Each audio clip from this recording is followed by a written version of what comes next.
Hi, my name is Nabila, and thank you for joining us at the FAIR Virtual Summit Roundtable. We're here today to talk about The End of Food Allergies, a book authored by Dr. Kari Nadeau and Sloane Barnett. Dr. Nadeau is the director of the Sean N. Parker Center for Allergy and Asthma Research at Stanford University, and Sloane Barnett is a lawyer, journalist, author, and a food allergy mom. Welcome to you both. Thank you.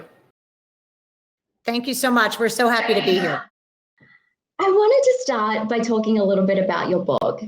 The End of Food Allergy takes a look at the food allergy epidemic, the great depth that you pull from history about how it came about, as well as diving into the latest research. Why did you decide to write this book in particular, and why now? First, because we really want to make sure that we provide a book for educating the public and for educating on the global level. We're so excited about that. Second, because this is the first year that there's been a product approved by the FDA for the use in food allergy. That is super exciting. This is a huge inflection point in history, and it represents the work of so many researchers and hardworking physicians to be able to get to this point. So it's also a celebration of a lot of work in science.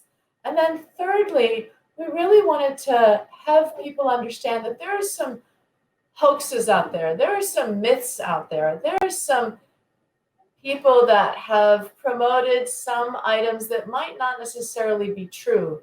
And that based on science, we have a whole section in the book on mythbusters and what's true and what's not true, what's available now, what's not available now. We also talk about food allergies versus food sensitivities, because that's on a lot of people's minds.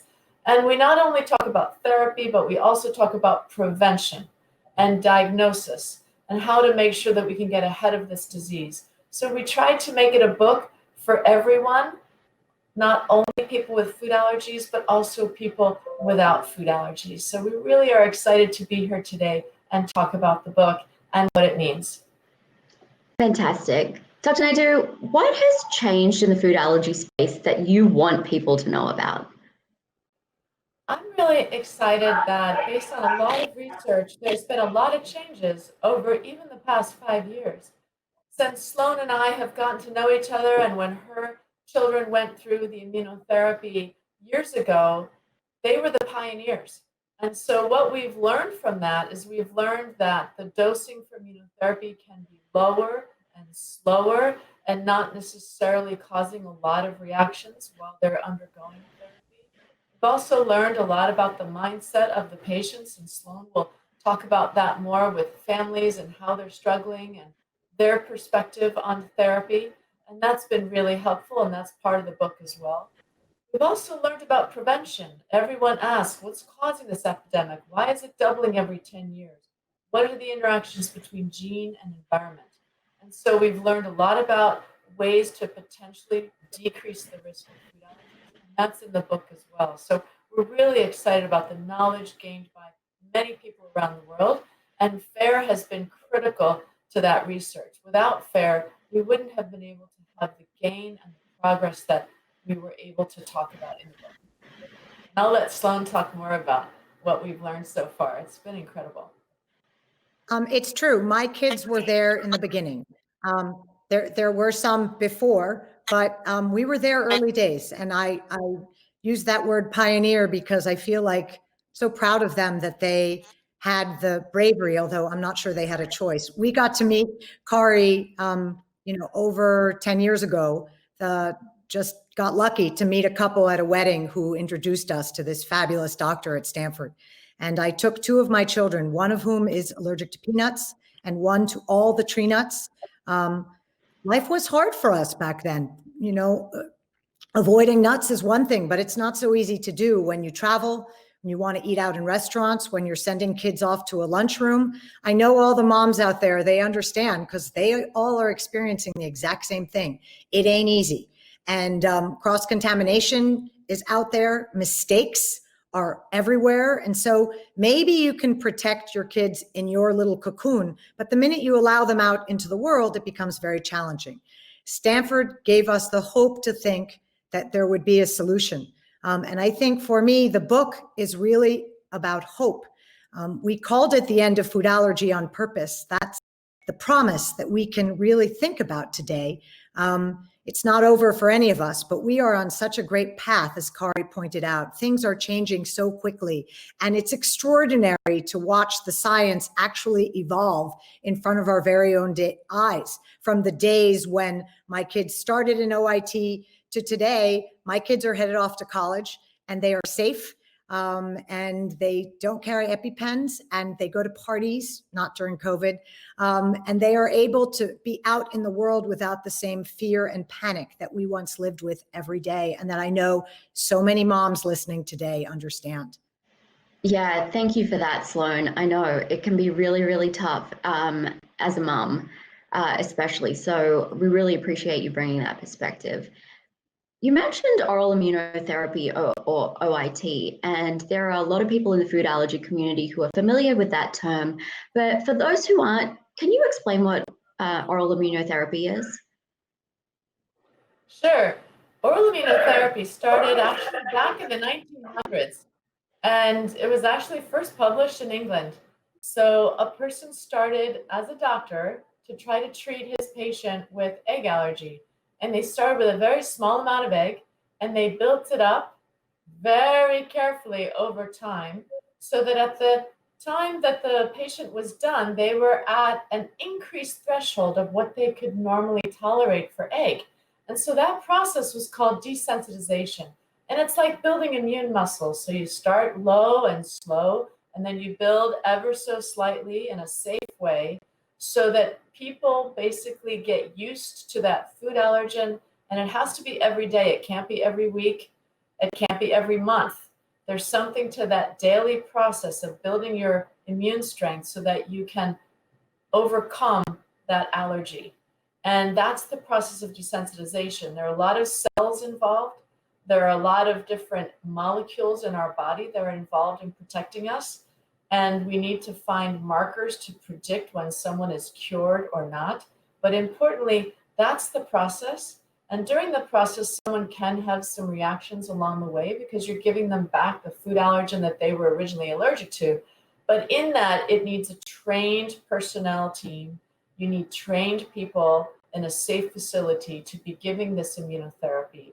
And we want to make sure that it's available to everyone. And so an FDA-approved drug is really important to be able to pave the way towards not just peanut, but also giving oral immunotherapy for all food allergies.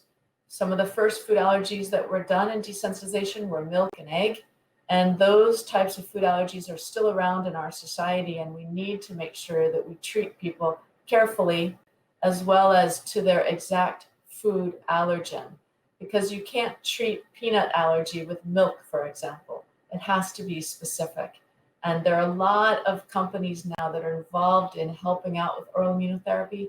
I'm so excited that we have the FDA approval now, and hopefully now European approval. But importantly, it's the start, like Sloane said, of a pathway. And oral immunotherapy represents one of those choices. There's others as well, like epicutaneous immunotherapy, sublingual immunotherapy, immunotherapy with monoclonal antibodies. And so I think what's great, and I hope that the people at the summit will also be very happy to embrace this hope and promise that science is delivering some very exciting new regimens, including oral immunotherapy, that will help out many families and patients. Sloane, can you talk a little bit about how oral immunotherapy can change the quality of people's life? I know that your daughter Violet underwent oral immunotherapy and she's out living her best life. Would love to hear a little bit more about that from your perspective as a mom and how that's impacted Violet. Great question. I always like to say that it's hard. I don't want to tell you that we didn't live through a lot of complex difficulty, sitting in the hospital, driving, getting there every single week. My daughter took part in a clinical trial and she had to eat foods. This is the really interesting part to understand for those who have not read the book yet, and you'll read her story in the book. She had to eat foods that she was told her whole life could harm her or even kill her. And so that's quite a interesting thing for a young child and a mom, by the way, watching it happen. We, of course, trusted the incredible staff at Stanford, Kari's amazing team who watch the entire time as the updosing is happening. But I do want to emphasize it's not easy. And it has to be done in front of a highly competent team. And Kari alluded to that, and I'll just repeat that again. We happen to be in a hospital setting. The promise of tomorrow is that you could be in a doctor's office, but you certainly don't want to listen to this video presentation or read our book and go to your kitchen and start to stock peanuts and give them to your kids haphazardly. That's not what this is about. This is a very scientific-based, very rigorous program. And so we went through it and we survived. And still, it was difficult. Violet had to continue to eat the tree nuts in our home. We sometimes snicker about the fact that we were running a tree nut factory in our pantry because there were buckets of all the different kinds of pecan and walnut, and we had them all going on. And it was hard for her. And the children who go through this, most of them will tell you, at the beginning, Kari asked my son, what would he want to eat if he were successful at this? And he said, I dream of eating a Reese's peanut butter cup. But when it came time to actually that he could eat the Reese's, which thanks to Kari and OIT, he was able to eat an entire package of Reese's. He didn't really want to. He was scared to do it. But the promise, as you say, and the hope and the wonderful thing is that my kids are now off to college, both of them, and they can go to restaurants and be at a party and be in the normal course of life and not live frightened and not live scared. And they still ask questions and they still want to know what foods are in what, and they still ask the waiters questions, but they don't have to live entirely panicked about what could possibly happen. And, I laugh, but it's not a crazy example to think they don't have to ask a boy or a girl, what they've consumed before they get that first kiss. They are teenagers after all, and these are things that food allergy kids think about. So imagine the comfort of a parent, of a mom who can allow their kids out into the world. And that ranges from like the lunchroom in middle school all the way to going to fancy college across the country in our case, and feel good about the fact that thanks to Stanford, thanks to Kari Nadeau, thanks to OIT, which we describe in the End of Food Allergy, there's hope for all these kids. And it's a great new day. Thank you to science. Speaking of hope, and to switch gears a little bit here, going from oral immunotherapy to early introduction, I know you talk about that in the book as well. What role does early introduction have in the prevention of food allergies for those people who, are either looking to prevent it in all their children, or perhaps that they've had one child with a food allergy already and are really looking to prevent it in their subsequent children? It's an excellent question. Yes, it has a big role. So of foods, not only peanut, plays a critical role in educating the immune system and the gut so that people can decrease their risk of getting food allergy. And since food allergy is so high in terms of prevalence in the world, 1 in 12.5 children in the US, many millions of people throughout the world, 8% of children in China now have a doctor's diagnosis of food allergy. This is not going away. And we want to talk about therapy and delivering on the promise of therapy, but we also need to get ahead of the disease in terms of prevention. And so with that, we've learned a lot over the past 5 years.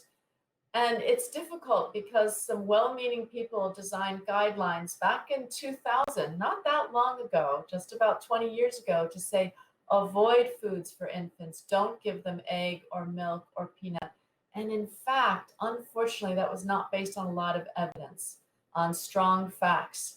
And now fast forward 20 years, and now we have many studies, thanks to Gideon Lack, who we talk about in the book, thanks to FAIR, who sponsored a lot of these studies for prevention, as well as the National Institutes of Health. And now with that strong evidence, we can now say, instead, we actually need to diversify the diet. At around 4 to 6 months of age, you can start with breastfeeding and giving small amounts of diverse foods. And we know that it helps prevent food allergy. And that's really exciting that we're taking the knowledge from Europe, from Asia, from the United Kingdom, from studies done here in the US now, and to say definitively diversifying the diet is helpful and it's safe. Many mothers who've already had children with food allergies ask me, how are we going to make sure this doesn't cause a food allergy by diversifying the diet? Because it is confusing, but we now know that it's safe. It's also safe to diversify your diet while you're pregnant and while you're breastfeeding. So there's no reason to believe that this would be anything counter to what our grandmothers taught us or what their grandmothers taught us. To diversify the diet is easy, and to do it regularly and often is the best way to prevent food allergy. Yeah, one of the things that I found really fascinating in the book was your historical look back at how perhaps we used to be eating and how some of the things that we've learned over time are actually really applicable now, and the science is truly catching up. One of the things looking a little future forward I found absolutely fascinating was the role of the gut and the skin. So can you talk a little bit about how these systems are interrelated when it comes to food allergies? Absolutely. And, in fact, I had this idea initially after Sloane and I had met. I had read her book already. And so it was really exciting for me to resonate with Sloane in writing this book about how much the environment plays a role in allergies, and not just food allergies, but also allergies and asthma. And so when we wrote the book, both Sloane and I really wanted to make sure that we focused on things that affect the skin and the environment, things that affect our gut and our environment. And so what our mantra is at the current time, because there's a lot of data to show that this is perhaps true for the majority of individuals, is that through the skin, allergies begin, and through the diet, allergies can stay quiet. And that's actually was coined by the CEO of a company, Ashley Domkowski, who does work in the prevention with before brands and then therapy with Aladapt. But importantly is that when the skin barrier gets disrupted, that can then be an avenue by which allergens get through the skin and activate the allergic pathway. And you think, why would the skin do that? Well, first, it's a barrier. It's this natural barrier to the outside world. And in the old days, when we were trying to combat parasites and mosquitoes and snake bites, the first thing our skin would do is to make sure that to occlude those things from breaking in the skin, it would swell up and get itchy so that we could itch off that mosquito and get rid of that snake if we knew that it bit us, or get rid of that parasite if it was going through our skin. And it would also secrete mucus and liquid, and skin lines our skin, but it also lines our lungs and our gut tract. So we have this automatic, what we would now call allergic response, but it was originally meant for foreign agents. And unfortunately now our bodies have been skewed. And when we see a danger signal like a food allergen, we create that same response as if it was the old days to a parasite. And to our bodies, it's actually dangerous. Now, anaphylaxis that's near fatal doesn't occur very often, but it can, and we worry about it. So through the skin, allergies can begin, because if those allergens get through the skin, get taken up by our immune system can have this misfiring of signals for some people that develop an allergy to that food. And if they get it enough of times, it doesn't have to be a lot, but if that little dust through the air that Helen Brough showed in her work in the United Kingdom, if it gets through the air into the skin in children with eczema and skin that already has disruption in it, it can be a problem for food allergy. But the good news is that our gut was actually meant to tolerize. Our gut is super smart. Our immune system lines our gut, and that as babies, as adults, as children, we eat foods and our gut says, oh, okay, that's normal. We're supposed to have that. That's nutritious. And luckily, if you look at how the gut is kind of wired, very different from the skin, when the gut sees foods, it says, all right, let's tolerize to that.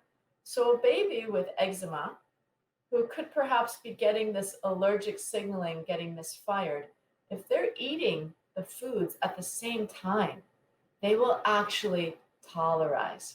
The gut will overcome the skin issue. And that's what we explain in the book. And that's really important. Start early. In addition, protect the skin, use the right emollients.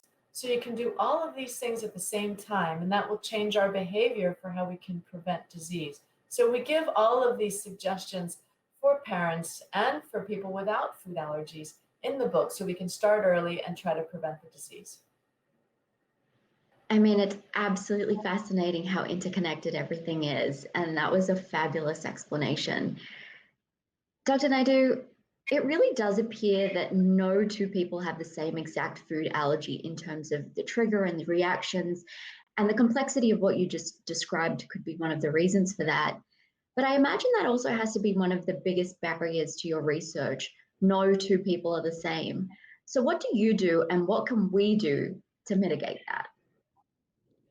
Well, I think FAIR is doing an incredible amount with understanding differences and personalization of medicine. You know, in other fields, they've been really trying to understand things at the molecular level so that one size doesn't fit all. And we know that as parents, our children are different. You heard from Sloane, one of her children has a peanut allergy, the other has multiple food allergies. And they're brother and sister, but we've also looked at identical twins.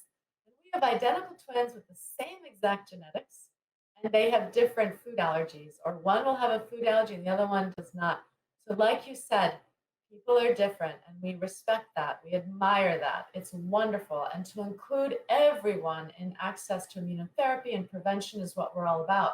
But in doing that, we also need to understand different people's response rates and different people's ability to prevent disease. And when we're learning that, it really makes a big difference to understand biomarkers, to understand genetics, to understand how can we look at plasma and blood cells quickly in small amounts that could be done at your home, to be able to diagnose the disease, to understand the differences from you or your sibling. How can we get better at diagnosing?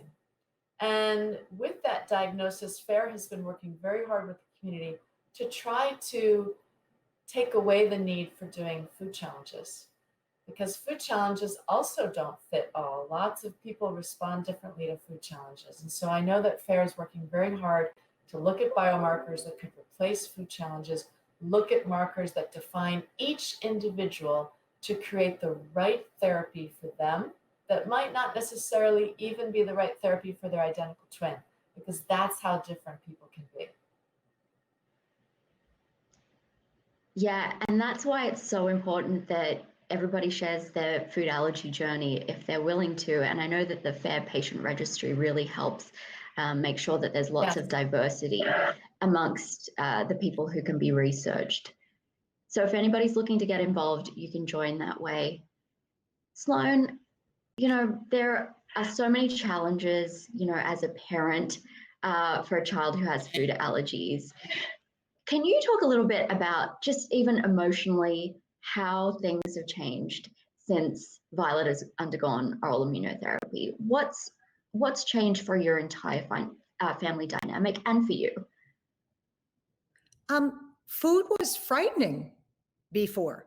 And, you know, I don't know about you all. Kari works too hard to worry about what she's going to have for dinner, but I care deeply about what I'm going to have for dinner. And food's a really big piece of the world in my household. I have 3 children, and they're all completely different. Of course, they all like to eat different things, but food's a big piece of it. Sitting down to dinner, going out to restaurants in the old days, before the new normal, is a very big part of our social life and our family dynamic. And the fact that we used to have to go and grill the waiter, and you know, I feel like I'm speaking to my compadres because I'm talking to the FAIR community, and I know that parents who are listening can so understand, because they're either have done it in the past or doing it currently, to have to grill the waiter about what's in it, to have to go to the supermarket and not really know what's in any of the foods other than the apple, is very, very scary. The progression, as you've asked about, as having kind of gone through OIT and gotten past it, is that now we're not in that position anymore. And, you know, I've said it already, but I think the greatest fear for parents is to have to send their children out into the world. I think you somewhat think, although it's not true, that you can protect them when they're under your wing. But then when they have to get out of the nest and you have a food allergy kid, suddenly you're really in a pickle and you don't know what they're going to touch and what they're going to eat. And you don't want them to be that kid who's sitting in the lunchroom separated from all the other kids. When I do lunch duty at my son's middle school, it breaks my heart to see that child sitting at the end, eating different foods from everyone else and not being able to talk to the other children. The promise of the end of food allergy is for that kid who has to be excluded during lunch. What we hope for, what Kari and I hope, and we hope that this book will be the beginning of a long road towards the end, is that child should never have to sit separately from all the other kids. That mother is at home worrying that the kid remembered to pull out his own lunch and not be tempted by what the other kids are eating. And so that's the great hope here. And science has changed so fast before my very eyes. I know Kari's a scientist, so she's used to it. But for me to have seen the difference from when we started 10, 12 years ago and today, and what organizations like FAIR are doing in this space to progress the end for all people all over the world is incredible. And so thank you, FAIR. Thank you, Kari Nadeau, and all of your colleagues all over the world, because for us as families, you are our heroes and we are grateful. You're the patients and the families are the heroes. You guys work so hard. It's a team effort for sure. Absolutely. Dr. Nadeau, as a physician, talking really personally, how do you think people with food allergies are perceived in the world? And how is the work that you're doing helping to change that? I feel that food allergies are something that people really need to understand more about. In the past 20 years since I started to be in this field, I've seen perceptions change, but I still think there are people out there that don't quite understand the disabling features that a food allergy family has to go through in life. And Sloane touched upon some of these, whether or not you're on immunotherapy or not, that we as a society need to be compassionate towards all people. But importantly, for people with food allergies, it's not just the person that has the food allergies affected, it's the family members, it's the coach, it's the teachers, it's people that need to put on the shoes of that child or that adult that has been living in fear of eating something that could be life-threatening. And that needs to be taken seriously. People need to be able to know how to use injectable epinephrine devices and use them quickly and understand that this is not something that someone's complaining about. This is a real disease that needs to be treated and to be taken care of carefully. And that being said, we want to make sure that people understand the disease. And that's one of the reasons why we have the book, that to diagnose it well, take care of people, having people's mindsets be different when they go through therapy, to make sure that they hold on to the team, to help them adjust as they go through therapy, and make sure they know that we're here to help them. But I also want to take pause in that when I think about what it's like for someone with food allergy, the one thing that I've learned going through COVID, and we've all gone through COVID, is that in the shelter in place, in some of the rules and regulations that were absolutely necessary to prevent the spread of this disease, it's very similar to what food allergy patients have had to go through themselves and what families went through. Food allergy patients were always worried about getting exposed on an airplane. They were always worried about getting touched and possibly having a reaction. They always had to be very smart about going out to restaurants, as you heard from Sloane, or going out to a food store, making sure that they know what to touch and what not to touch. In addition, food allergy patients need to worry about labels, and I'm glad that the labeling laws have been changed thanks to FAIR. But in that same notion of compassion and that same notion of putting yourself in the shoes of another person, I feel like COVID has taught us, in a way, what it's like to live with food allergy. To be able to worry all the time about being exposed is what we're doing now in the time of COVID. And that's something that is typical for a patient and a family with food allergy. I think you put that so beautifully, Dr. Nadeau, that, COVID has been really challenging for everyone, but if we were to look for a silver lining, perhaps it's that piece of compassion.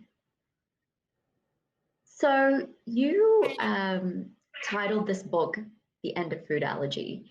And do you think that we're in a juncture in time where we're truly seeing what you share in this book being the first domino to fall in absolutely eliminating this epidemic?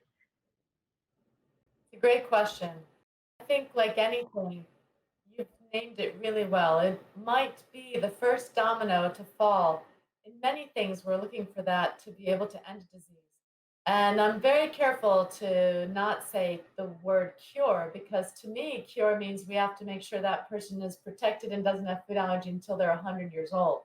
However, I think to many people and to people that have been through this, and like Sloane said, it's not always easy. And we need to get better and better and better at making sure we cure everyone. But in that, I do believe that for many people, the end is in sight, that there is an FDA-approved drug, that there are breakthrough therapies going through, even in phase 3 right now, that are funded by many different companies. There are so many companies in the space now. The FDA, the EMEA in Europe is looking forward to being able to see new therapeutic regimens that work. So yes, I think the end of food allergy is in sight, and we need to make sure that that's a possible vision for everyone. And there are many people working in this space, and I'm really excited to be part of that as part of the team of researchers to do this work. Fantastic. It's actually really nice to hear that there is such a collaborative approach across the world as well, that everybody is really sharing their learnings. Sloane, for people who are participating in this session and they really want to find out more, where do we go from here and what can people do? For starters, I just would like to say that the first domino falling is such a wonderful analogy. I'm just hoping you don't mind that you haven't, you don't mind if we use that going forward. And I think it's a wonderful way to look at it. But for more information, thank you for asking. We've set up a website, theendoffoodallergy.com. We are hoping to make it more robust with every day. We're hoping to have more resources on it and really engage the community so that everybody can, as you say, this is a group effort here. And there's enormous collaboration amongst the scientists, the hospitals, the doctors, the nonprofits, the biggest NGO in the world, FAIR, and that's really exciting. And so we hope that the website will be a hub for some of that information, and obviously to be in touch with the closest big hospital in your community, as well as doctors. This is the first domino. Thank you.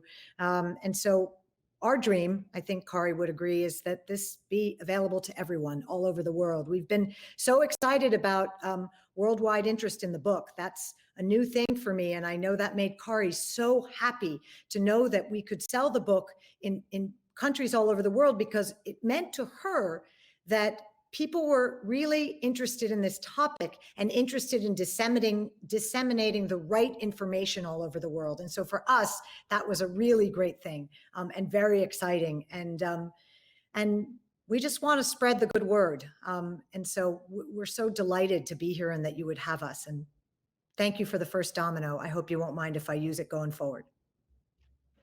Not at all. Thank you so much for the wonderful work that both of you have done. As I said, one of the things that I absolutely love about this book is that whether you're dealing with food allergies or you're wanting to prevent it, there is something here for everyone, and it does provide the community with a lot of hope. So thank you, Dr. Kari Nadeau. Thank you, Sloane Bennett. Thank you. And thank you for sharing the stories of your children, especially Violet, with us today as well. So grateful. Thanks so much. Thank you, FAIR.